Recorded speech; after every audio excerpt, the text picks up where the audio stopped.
Hello everyone, I'm Babla Jonathan and this is the 6 p.m. primetime newscast over Equinoxe television. We are coming to you from our headquarters in Cameroon's economic capital. Well, in our top stories in this edition, heavy rains have toppled aging electricity poles in Bamenda's Mile 16 Mankon neighborhood, raising fresh concerns over deteriorating public infrastructure in the northwest region. Residents say the Monday ghost town may have prevented a tragedy, but they are calling for urgent repairs before lives are put at risk. Flood threats are mounting in the country's economic capital, Douala, prompting authorities and community leaders to intensify disaster preparedness efforts before the peak of the rainy season. A new awareness campaign is urging residents to clear blocked drainage patterns and put human lives before property, stressing that early action can save lives when flood waters rise. And out of the country, press freedom is under serious threat in Uganda after the closure of several media outlets in the country by the country's military chief. And in Talking Point today, we'll be discussing the possibility of a new Cameroon at a time when many Cameroonians have become skeptical about the future of the country. Project C says it is possible. How possible it is, we'll try to answer that question in Talking Point.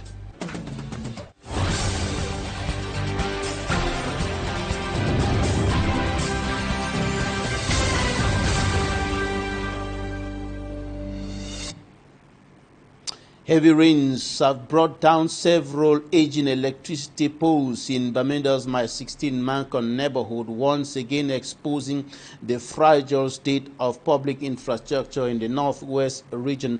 The incident occurred today as the day was brought under the pressure of Operation Ghost Town imposed by pro-independence fighters across the two Anglophone regions of the country for close to 10 years now. Stella fires in details from Bamenda.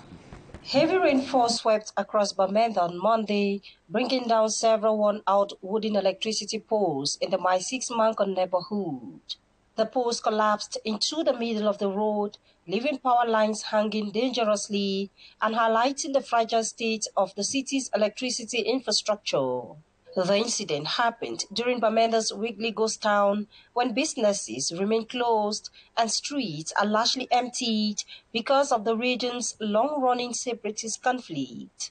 The collapse has renewed concerns over aging electricity infrastructure in Bamenda, where residents say several damaged or leaning electricity poles remain unattended in different neighborhoods. They are calling on the electricity distribution company to replace the collapsed poles and inspect other vulnerable installations before more heavy rains increase the risk of further incidents.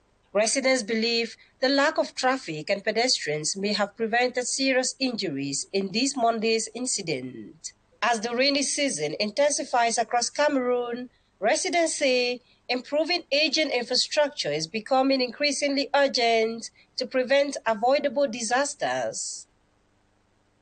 Mustela reporting from the northwest regional capital Bamenda as flood risks continue to rise across parts of the city of Douala. Authorities and community leaders are stepping up efforts to promote disaster preparedness. A new awareness campaign is urging residents to clear blocked drainage patterns, prioritize the safety of vulnerable people, and act before floodwaters strike, emphasizing that protecting lives must come before protecting properties. Immaculate Fogwe reports. Lorsqu'il y a inondation ici à Bojongo, au lieu de sauver la télé, le meuble. Saving lives before protecting property. That is the central message being delivered by awareness officers deployed across several neighborhoods in the Douala 4 subdivision. Les ordures qu'on jette dans les caniveaux. Garbage dumped into drainage channels and homes built on natural waterways are blocking the free flow of water. The consequences are devastating, with children among those paying the ultimate price during floods.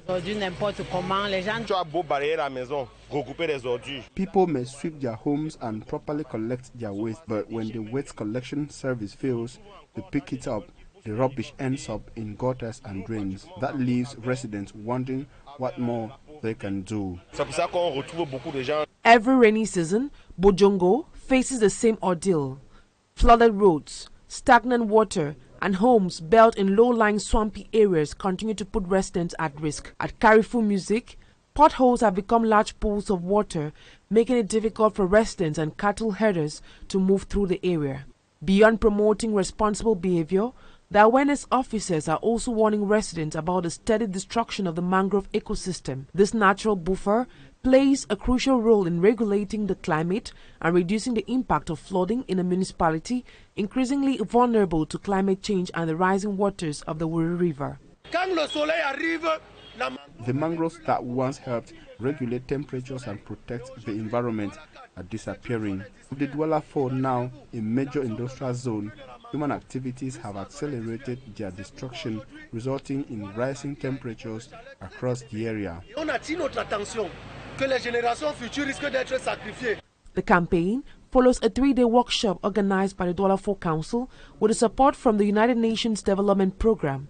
Traditional leaders, local councillors, municipal staff and civil society organizations were trained before being deployed to educate communities on preventing disasters. The initiative aims to empower every citizen to become an active player in the disaster risk prevention and to strengthen community resilience against natural disasters. A growing sense of fear and uncertainty hangs over more than a dozen families in Bonamukenge, here in the country's economic capital, Douala, and the inhabitants of the area are saying that they are facing intimidation and pressure to leave their homes, the homes they have occupied for years. Despite deteriorating health and worsening living conditions, the residents remain determined to stay and are now calling on the government to intervene. Equinoxe tells us more. Despite battling illness, 50-year-old Rabiatu has spent weeks fighting to keep a roof over her head, like about 15 other families living along Ripo. In Bonamukenge, she says they are facing mounting pressure and threats from individuals allegedly trying to force them off the land they have long called home. My mother bought this piece of land in 1972. The house was in makeshift materials and she was renting at the time. Years later, she purchased the house from a certain Bonin Jine Zhang. She obtained the customary land certificate and later secured the official land title. Today, we are being told that we have no legal right to the property. The residents accuse unidentified individuals of repeatedly storming the neighborhoods to intimidate them, issuing threats and ordering them to vacate their homes. They are frustrating us. It's a week now since my uncle managing the properties was arrested and jailed by an individual. They accuse him of obstruction of investigation.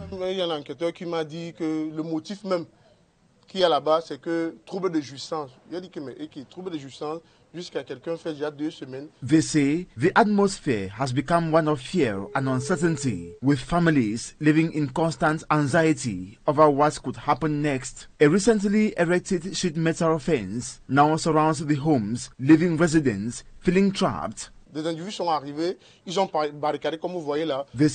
the enclosure has severely restricted their movement, making it difficult to enter or leave their homes and turning daily life into an exhausting struggle. They didn't show any legal document authorizing them to erect this fence. The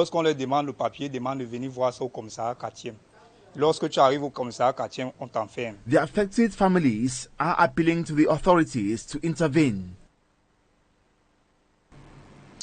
In Cameroon's far north region, an unusually delayed rainy season is leaving farmers in limbo, with land preparations stalled and crops yet to be planted. Communities that depend on agriculture are confronting the harsh realities of changing climate and the growing threat of their livelihoods. We have details in this report by Lo Manyero.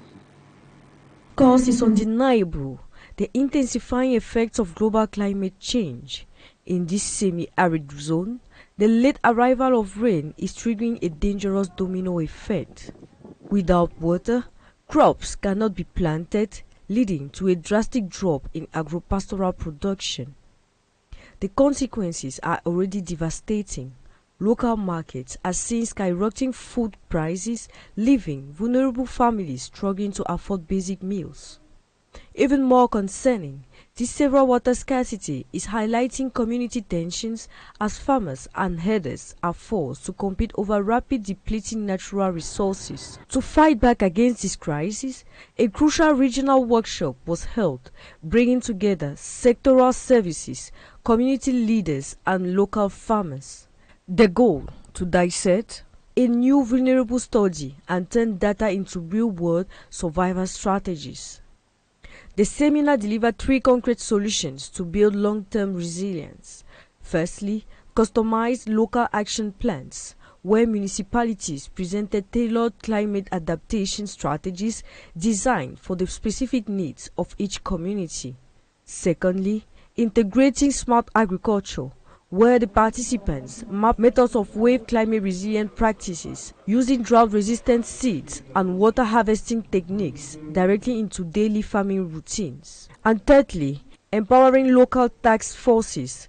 Local teams were officially established to carry these finding bags to the villages, leading grassroots workshops so every farmer is equipped with adaptation tools. While this institutional strategy offers a vital roadmap for adaptation, local producers emphasize that human planning is only half the battle. For the people of the far north, the ultimate survival for this community and the revival of their economy still relies on one fundamental element: the sustainable return of the rain. The changes in climate is a serious threat to the livelihoods of the people in that part of the Republic of Cameroon. And just days after workers in Tikwe in the southwest region protested over months of unpaid salaries, the Cameroon Development Corporation (CDC) has announced revenues exceeding 24 billion francs CFA for 2025, while management describes the figure as a sign of gradual recovery. It says earnings remain far below pre-crisis levels and are still insufficient to fully meet salary obligations. The corporation believes increased production is the only path to financial stability and a full turnaround. Rex Afon reports on Boya.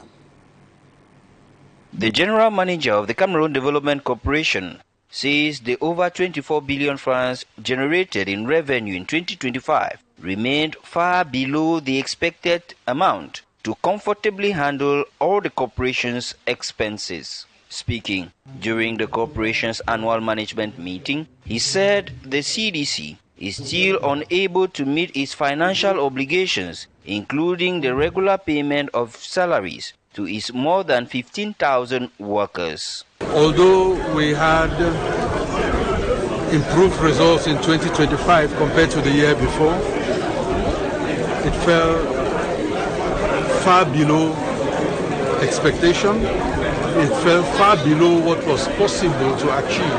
And we also agreed in our analysis that one of the fundamental reasons for the unachieved performance is the fact that we are not regular with payments of salaries, which touches now on the current agitation. Figures presented at the meeting show the corporation earned about 12 billion francs CFA between January and May this year. Management says increasing production is key to improving revenue and ensuring regular salary payments. We established that there's need for improved communication. Improved communication across the board. Management, worker, management amongst themselves, and it is prime at such a time, so that at any given time all of us are on board with the realities, because we are confronted with certain realities. Trade union leaders and workers, meanwhile, called for better housing, improved transport. And Cameroon's Minister of Mines, Industry and Technological Development, the interim minister, Professor Fukalistos Gentry, says the fight against illegality and disorder continues in the industrial sector of the country. He was in the country's economic capital, Douala, for 3 days, and he went from Bomono from Dibamba in the Senegal Maritime Division through the city of Douala to Bomono in the Mongo Division, shutting down several companies that had been functioning in illegality. And he also announced that the production, distribution, and consumption of whiskey packaged in sachets must end in 2026. Take a listen. Yes, my visit here has been based on several points. It's based on cartography of industries. It's based on legality. It's based on improving indices of industrialization. But when you come to quality, we're saying that whiskey, the right place for whiskey is in the bottle. Whiskey in a plastic container might be good if it is for a few days, for a few months.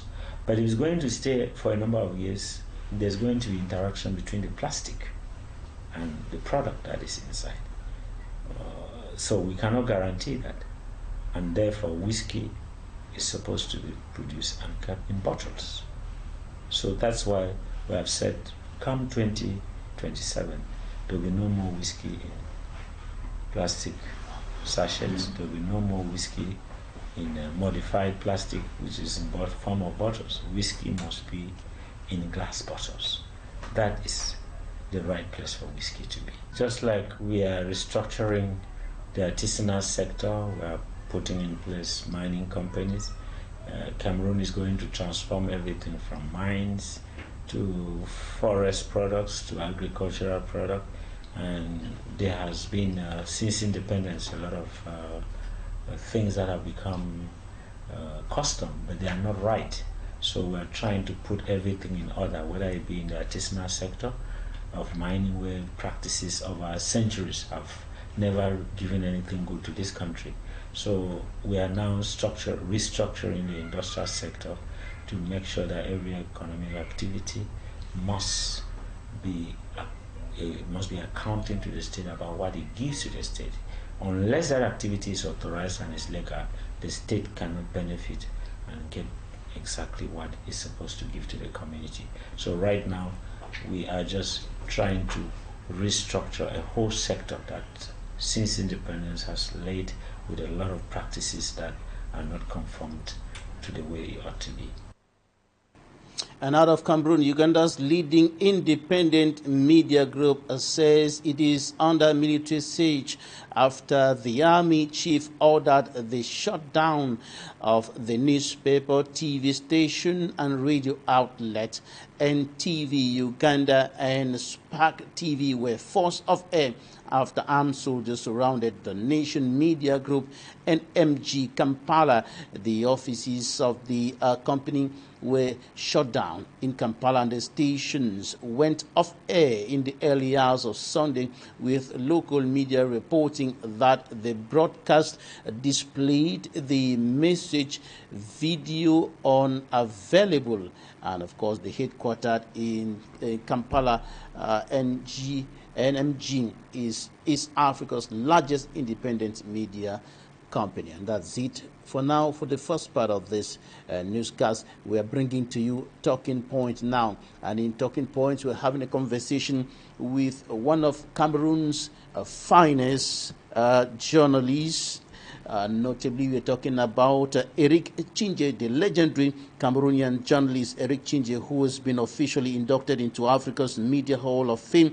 This historic continental recognition elevates Cameroonian journalists by celebrating the titan who has spent over 4 decades shaping the media landscape across Africa and the globe. And the induction of Eric CHINJE and other journalists into the Focus Africa Hall of Fame took place in Abuja, the capital of Nigeria. With him, we are also discussing the possibility of a new Cameroon. Stay with us. Talking Point.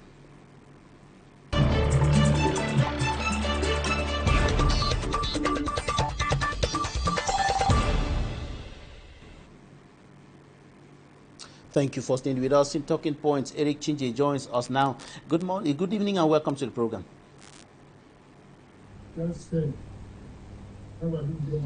All right, Cameroon's legendary journalist Eric CHINJE joining us in today's edition of Talking Points. Eric, can you hear me? Yes. Can you hear me? All right, your induction into the Focus Africa Hall of Fame. What does that mean to you? Your induction, of course, in the Focus Africa Hall of Fame. What does that mean to you? Well, thank you very much, Babylon. I hope you can hear me well. Thank you for bringing me on, and greetings to your audience. I just got back from Abuja, where I received that honor, and I took it in great recognition of the work we've done in Cameroon, all of us, a recognition for the country, which I'd love to share, with the country. And I think, I really hope that it encourages us, the media corps, the core of professionals in Cameroon, to, when I know that there's so many of you who can do so much more than I ever did. And I know the quality of our professionals in Cameroon. I took this with pride, knowing that there are better people who can continue, to hold up the national flag in situations like these. In 1 minute through the journey that brought you to that level, it was not an easy one.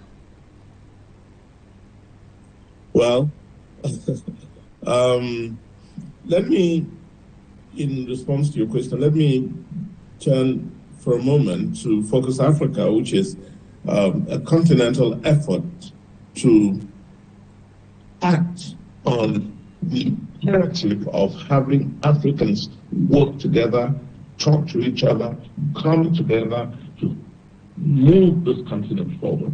There's been a lot of talk at the level of the United of the African Union, a lot of talk across various organizations and platforms on the continent. But I think we all feel it's time to move from talk to action.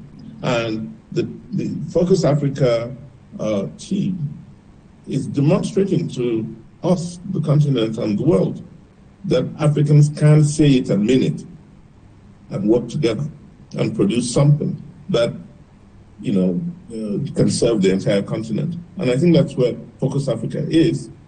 And this is one proof of that. And I'm proud to have been a part of it. Right. At a time when many Cameroonians are skeptical about the future of Cameroon, about the possibility of having a new Cameroon, a Cameroon that is rid of the many socio-economic, political, security challenges plaguing the nation from north to south, east to west, a better Cameroon in a nutshell. You are saying that it is possible. You of Project C, you are a co-founder of Project Cameroon, and you're saying a new Cameroon is possible. How possible is it? Well, that's such an existential question, that we must recognize and discuss and talk about. I think a new Cameroon is not only is a new Cameroon possible, but a new Cameroon is something a new Cameroon is something we must work to achieve. Why do I say this? I say this because this is a country that has amazing resources, human resources. Let's take that for example. We've just been talking about the quality of journalists, the quality of media professionals in this country. Think about the rest of Africa. Think about how much of an impact we are having, not only in Cameroon, but around the world. Look at what Cameroonian media professionals are doing in France, in Europe, for example, in South Africa, in, we can name them. You mentioned Marie-Roger Biloua, Alain Foucault, who's just had a street named after him in Côte d'Ivoire. We can talk about Simon Moussi. There's so many across the continent. That's Cameroon for you. So yes, a new Cameroon is very possible if we just decide to recognize it, to recognize the need to move from potential to reality. And we can. It's all there for us to grab and move. Babila, I think, we have to decide to take pride in what God gave us. We have to decide. It's a choice. And if we can make that choice, the future is bright and that new Cameroon will emerge. All right. Project C, Project Cameroon, is organizing online conversations, bringing together Cameroonians from across the globe every Saturday. What do you intend to achieve through these conversations? Well, again, thank you for that question. We've finally come to the recognition that two things have to happen. One, we need to rethink our nation. We need to move from these tribal states, bring them together and create and build a nation. That is the challenge. We have to build a nation. So let's start from there. The truth is, we have the state of Cameroon, but we do not have the nation called Cameroon. We don't have that yet, because we're still we're still existing as miniature states instead of a nation of which we can all be proud. We have everything it takes to succeed as a nation and to be proud of that country called Cameroon. So, as we move into the future, we should see what we have that others don't have and tap into that to hopefully help emerge, help bring out that new Cameroon that we're so proud of. And for us to get there, Project C came to the conclusion that we need to rethink that foundational document that we call the Constitution. We need to rethink that. And